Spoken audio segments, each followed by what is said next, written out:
Selamat pagi semua, Mister berharap kalian sehat selalu dan Mister senang bisa bertemu kalian lagi pada pagi hari ini meskipun lewat video. Jadi Mister akan menjelaskan bagian yang belum dijelaskan. Silakan kalian memperhatikan di buku, memperhatikan di buku halaman 6 sampai 10. Jadi Mister akan menjelaskan bagian tersebut masih dalam kaitan dengan wahyu khusus. Nah, apa itu wahyu khusus? Mister nggak perlu ulang ya. Minggu lalu sudah Mister jelaskan dan juga kalian semua tentu sudah menonton video yang pernah Mister kirim. Oke, sebelum kita mulai pembelajaran pada hari ini, kita akan berdoa terlebih dahulu. Mari kita berdoa. Tuhan, terima kasih untuk kebaikan-Mu. Kami akan belajar mengenai wahyu khusus, terlebih lagi kami belajar mengenai Alkitab yang adalah firman Allah dalam kehidupan kami. Dan biarlah kami selalu dikuatkan oleh setiap firman-Mu yang boleh kami dengarkan, Bapa. Dan setiap firman-Mu yang menjadi dasar dalam kehidupan kami. Terima kasih Bapa, memberkati kegiatan pembelajaran ini meskipun online, tapi kami percaya bahwa anak-anak kami tetap semangat mengikutinya. Pimpin kami terus Bapa, ini doa kami. Ampuni segala dosa kami, di dalam nama Tuhan Yesus kami berdoa. Amin. Oke, jadi Mister tidak akan tampilkan lagi apa yang sudah Mister jelaskan pada minggu-minggu sebelumnya. Dan Mister akan langsung pada apa yang Mister perlu lanjutkan. Nah, ini kita akan membahas bagian ini halaman 6 sampai 10. Kemudian pada pertemuan berikutnya Mister akan memberikan ulangan ya. Saya takut kalau dibilang ulangan nggak akan susah, karena juga kalau agama kan bisa memakai bahasa sendiri, yang penting tidak melenceng jauh dari apa yang sudah Mister jelaskan. Tetap semangat ya, kita akan belajar.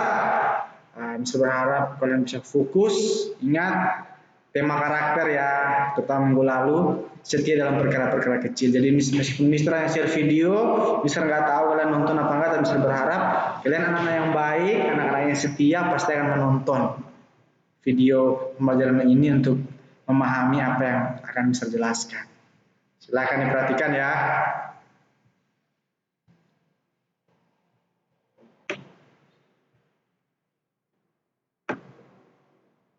Oke.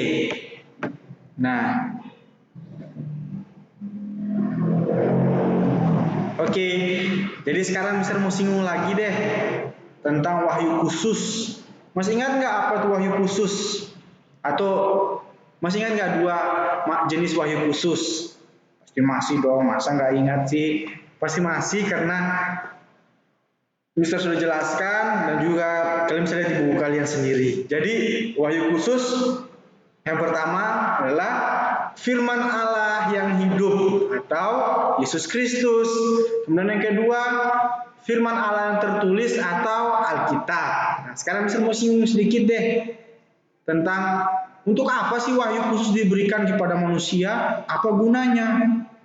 Kayak gitu. Nah, pertama, wahyu khusus diberikan kepada manusia sebagai pengetahuan atau pemahaman yang menjelaskan satu-satunya Allah yang benar, yang menyatakan dirinya dalam Yesus Kristus. Jadi ketika kita sudah belajar tentang Yesus Kristus sebagai wahyu khusus, kita tahu bahwa Yesus Kristus adalah Allah, dan Yesus Kristus mati untuk penebusan dosa-dosa saya. Dia mati dan bangkit untuk penebusan dosa-dosa kita semua, termasuk Mister, termasuk anak sekalian.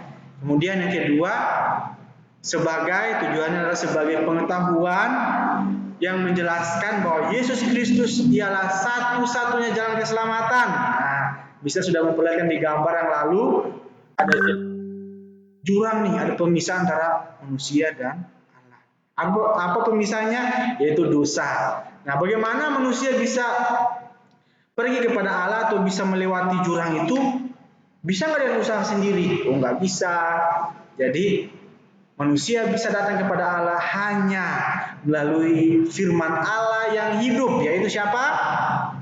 Yesus Kristus. Ya, itulah kita juga pasti hafal ya, Yohanes 3:16. Karena begitu besar kasih Allah akan dunia ini sehingga Dia telah mengaruniakan anaknya yang tunggal supaya setiap orang yang percaya kepadanya tidak binasa melainkan beroleh hidup yang kekal. Jadi kita beroleh hidup kekal karena Yesus Kristus. Bisa paham ya? Oke, kita lanjut berikutnya. Sebagai pengetahuan tentang Allah dan hal-hal rohani yang sepenuhnya dapat dipercayai untuk dijadikan dasar pengharapan yang kekal. Ya, jadi ini berkaitan dengan Alkitab sebagai firman Allah yang tertulis. Jadi ketika kita baca Alkitab, kita baca Alkitab, Tuhan bilang jangan takut, jangan khawatir, karena Allah memelihara kamu. 1 Petrus 5 ayat 7. Salah satu contoh misal kutip ya. Jadi kalau kita baca Alkitab, kita tahu dong, oh saya punya pengharapan nih. Kalau saya takut, saya mengalami kecemasan, saya tinggal berdoa kepada Allah, maka Dia akan memberikan jalan keluar. Itu seperti itu. Jadi itulah tujuan wahyu khusus diberikan. Tujuan daripada penyataan khusus diberikan kepada anak-anak Tuhan, kepada misal Yakub, kepada kalian juga ya. Oke. Nah, sekarang kita masuk. Alkitab adalah firman Allah yang tertulis. Kenapa dibilang firman Allah yang tertulis? Iya dong, karena ada di sini. Kan ditulis. Tertulis. Awalnya ditulis oleh orang-orang pilihan Tuhan, kemudian disalinlah dalam ketikan-ketikan, diterjemahkan dalam berbagai bahasa. Kan awalnya Alkitab itu ditulis dalam bahasa apa? Ingat nggak? Pasti ingat dong. Kalau perjanjian lama ditulis dalam bahasa Ibrani, kemudian perjanjian baru ditulis dalam bahasa Yunani, kemudian diterjemahkan di berbagai bahasa di dunia ini. Ya. Nah, Mister singgung lagi. Kenapa tadi dikatakan bahwa Alkitab menjadi dasar untuk kita hidup berpengharapan? Karena salah satu contoh dalam Mazmur 105 dikatakan, firman-Mu itu pelita bagi kakiku dan terang bagi jalanku. Jadi kalau kita hidup dalam Tuhan, kita pakai firman Tuhan sebagai dasar kehidupan kita, maka kita tidak akan pernah tersesat. Kalau misalkan kita ada masalah, kita tahu, saya ada masalah nih, nggak ada yang bisa bantu saya menyelesaikan masalah saya. Saya berdoa deh, Tuhan pasti tolong saya. Dan yakin dengan iman, Tuhan pasti tolong. Harus percaya ya. Nah itu, Alkitab adalah firman Allah yang tertulis. Yang lalu bisa sudah jelaskan, Alkitab adalah firman Allah yang hidup. Firman Allah yang hidup atau disebut juga Yesus Kristus atau Yesus Kristus. Firman Allah yang tertulis atau Alkitab. Nah, sekarang bisa singgung sedikit. Bisa sudah jelaskan yang lalu. Masih ingat kan? Oke, sekarang kita lanjut ya. Nah, Alkitab adalah wahyu Allah. Bisa mau menjelaskan secara khusus. Ya, nggak panjang lebar sih, tapi bisa jelaskan secara khusus tentang Alkitab adalah wahyu Allah. Nah ini ya, dibilang gini, segala dalam 2 Timotius 3:16, segala tulisan yang diilhamkan berarti diberikan Allah, memang bermanfaat untuk mengajar, untuk menyatakan kesalahan, untuk memperbaiki kelakuan dan untuk mendidik orang dalam kebenaran. Jadi pasti sekarang sudah mulai sadar dong. Kita masuk di SMP Kalam Kudus. Setiap hari harus baca Alkitab, ada morning devotion. Kita harus baca Alkitab, menuliskan di private comment, komentar tentang apa yang didapat. Untuk apa sih? Nah, ini gunanya. Jadi firman Allah yang kita baca setiap hari itu manfaatnya sangat luar biasa. Firman mengajar kita, kemudian menyatakan kesalahan. Kemudian kalau sudah tahu ada kesalahan, perbaiki dong kesalahan itu. Perbaiki kelakuan. Misalnya kelakuannya buruk, firman Allah menegur, perbaiki. Kemudian mendidik orang dalam kebenaran. Itu ya. Bisa lanjut. Sejarah penulisan Alkitab ini singkat aja ya, Mister nggak panjang lebar jelasin. Kita akan belajar dari mana sih awalnya Alkitab itu terbuat dari apa? Misalnya singgung sedikit. Nah dibilang sini, pada mulanya berita tentang Allah dan kebenarannya disampaikan secara lisan. Lisan berarti langsung Allah berfirman. Atau Allah berfirman lewat nabinya. Contohnya Allah pernah berfirman kepada Nabi Nathan. Nathan, kamu tegur Daud karena dia sudah berbuat dosa, dia sudah mengambil istri orang, dia sudah berzina, dia sudah melakukan pembunuhan. Kamu tegur dia.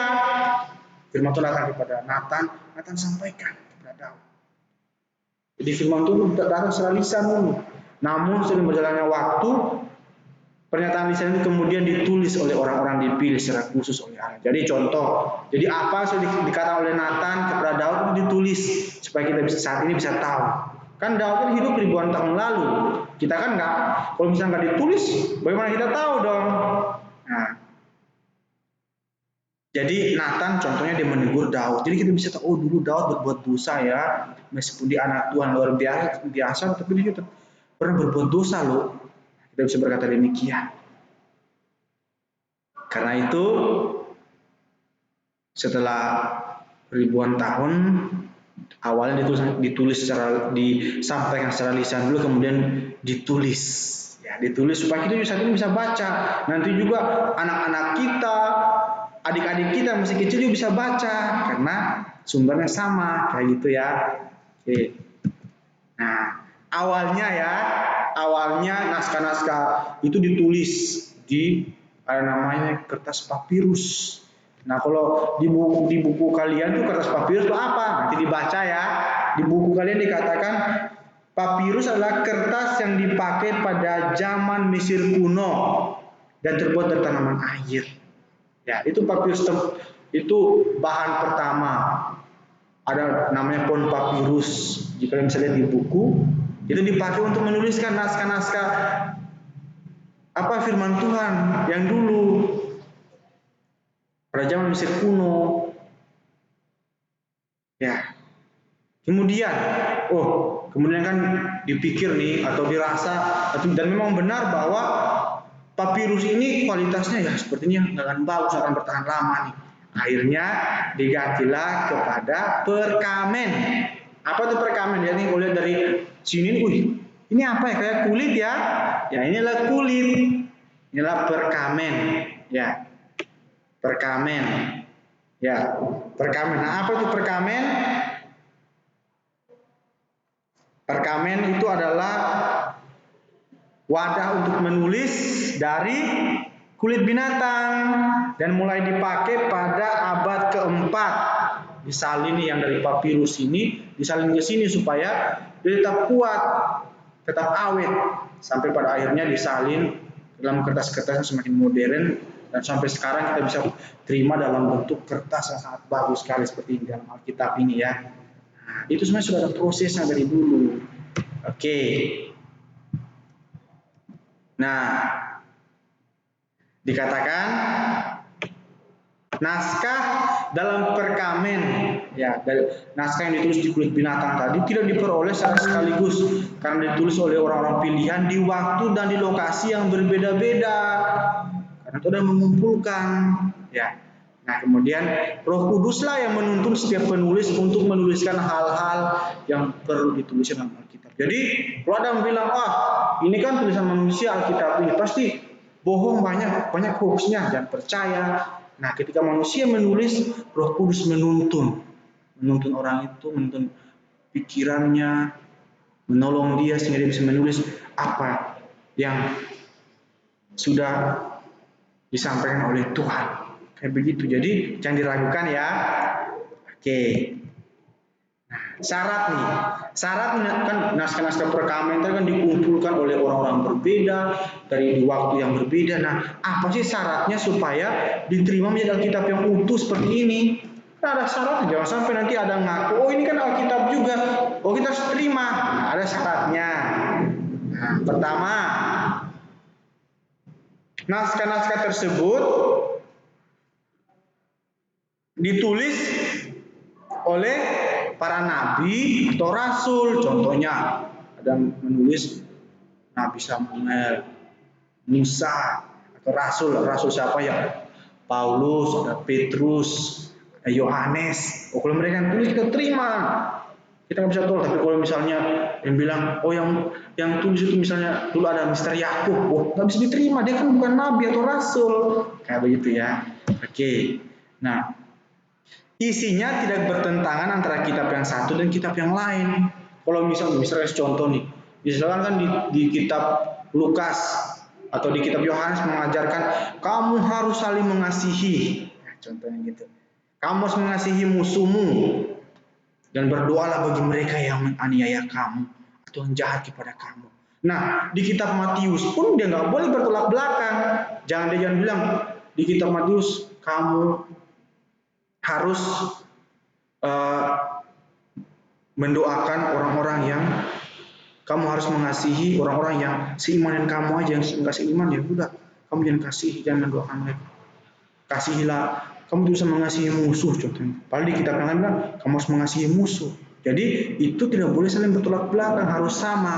Kalau misalnya di Yohanes bilang kasihilah musuhmu dan berdoalah bagi mereka menganiaya kamu, maka di Matius pun harus sama, di kitab lain pun harus sama. Jadi dia nggak boleh bertolak belakang. Kalau bertolak belakang berarti nggak bisa diterima. Nah, Alkitab kita nggak ada bertolak belakang, jadi diterima. Oke, berikutnya diakui dan digunakan oleh bapak-bapak gereja. Bapak-bapak gereja berarti bapak-bapak zaman dulu yang mendirikan gereja. Mereka memakai itu ya, itu diterima sebagai Alkitab. Jadi naskah-naskah perkawinan ini akan diterima dengan kalau memenuhi syarat-syarat ini ya. Kalau nggak memenuhi, salah satu yang nggak memenuhi berarti harus ditolak. Ya gitu ya. Pembagian kitab-kitab. Ada nggak yang tahu jumlah Alkitab kita berapa? Ayo, Mister udah sempat singgung waktu meet loh. Kalau sampai lupa, wah, gimana? Masih ingat kan? Jadi kitab-kitab kita, Alkitab dibagi menjadi 2 perjanjian, yaitu Perjanjian Lama dan Perjanjian Baru. Jumlah keseluruhan kitab Perjanjian Lama dan Baru adalah 66 kitab. Nah sekarang kita kan lagi semangat nih menjalankan GBA, gerakan baca Alkitab. Anak Kalam Kudus harus semangat membaca Alkitab, setiap hari membaca Alkitab dan mencatat apa yang didapatkan dari Alkitab. Sekarang kita sudah masuk di kitab Yosua loh. Wah hebat ya, kita tahu sejarah daripada bangsa Israel kayak gitu. Nah, PL ada 39 kitab. Nah, yang lalu Mister sudah memberi tugas kepada kalian untuk menghafalkan kitab-kitab dalam Perjanjian Lama maupun Perjanjian Baru.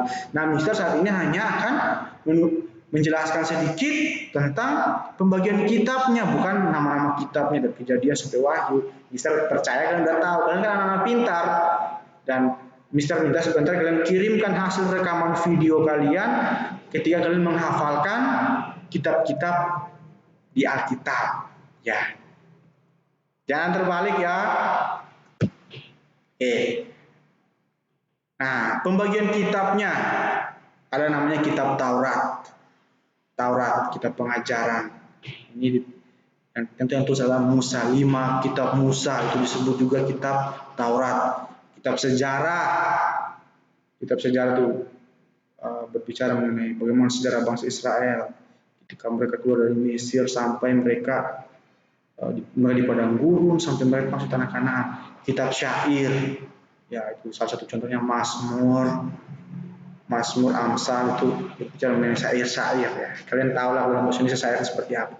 Ada kitab nabi-nabi besar, ada kitab nabi-nabi kecil. Mister, saya sedang bertanya, kitab nabi-nabi besar berarti nabinya itu gede, tinggi, gemuk, besar ya. Terus kitab nabi-nabi kecil berarti nabinya pasti kurus, kecil ya, Mister. Apakah seperti itu? Enggak ya. Jadi kalau bilang kitab nabi-nabi besar, berarti kitab-kitab yang panjang-panjang. Kitab-kitab yang ditulis oleh nabi, tapi dia panjang. Misalnya 40 pasal, 30 pasal, atau 50 pasal. Contoh. Kalau nabi-nabi kecil berarti bisa dia cuma 1 pasal, atau cuma 2 pasal, atau 3 pasal saja. Kayak gitu. Itu nabi-nabi kecil. Jadi kalau dibilang nabi-nabi besar, nabi-nabi kecil berarti tergantung ukuran jumlah pasalnya berapa. Bukan karena berat badannya 100 kilo, 200 kilo, makanya dia disebut nabi-nabi besar. Dia berat badannya 50 kilo atau 30 kilo, makanya disebut nabi-nabi kecil. Enggak ya? Bisa paham? Nah, pembagian dari kitab-kitab ini anak-anak semua sudah tahu dong. Bisa dilihat di buku dan kalian sudah menghafalkan. Bisa percaya kalian bisa menghafalkan semua 66 kitab tersebut ya. Kemudian ada 27 kitab perjanjian baru. Pertama kitab Injil.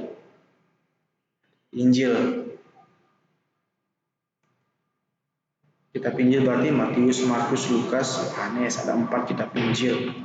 Kemudian ada kitab sejarah, ini sejarah ketika bagaimana gereja mulai terbentuk, gereja mula-mula, bagaimana jemaat mula-mula mulai terbentuk. Mulai dari kitab ini ya, kitab sejarah berarti dari kitab Kisah Para Rasul. Kemudian ada kitab surat-surat Paulus. Surat-surat Paulus berarti kitab-kitab yang ditulis oleh Paulus. Surat-surat yang ditulis oleh Paulus itu disebut surat-surat Paulus. Kemudian ada surat-surat umum. Yang terakhir, kitab nubuatan. Nubuatan berarti dia menuliskan tentang apa yang akan terjadi nanti. Ya, gitu. Kitab nubuatan berarti kitab wahyu. Jadi dia menuliskan di akhir zaman nanti Yesus akan datang kembali yang kedua kali. Kayak gitu. Nah, kapan akhir zaman itu kita nggak tahu, berarti masih nanti. Ya, kayak gitu ya. Oke, jadi sudah selesai ya materi Mister hari ini.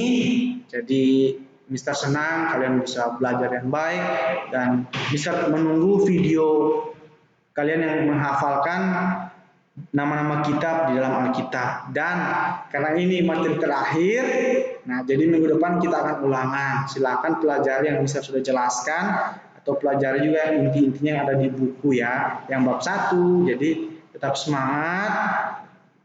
Tuhan Yesus pasti menolong. Kalau misalnya tiba-tiba khawatir, langsung berdoa ya. Jangan lupa berdoa karena Tuhan pasti menolong. Oke? Ya, jadi begitu saja. Mister minta setelah ini kalian belajar secara mandiri dan juga kalian mengirimkan video yang menjadi tugas kalian ya. Oke. Nanti kirimkan video tersebut di aliran tugas yang bersamaan dengan PowerPoint dengan video yang bisa share ini ya. Oke. Nah.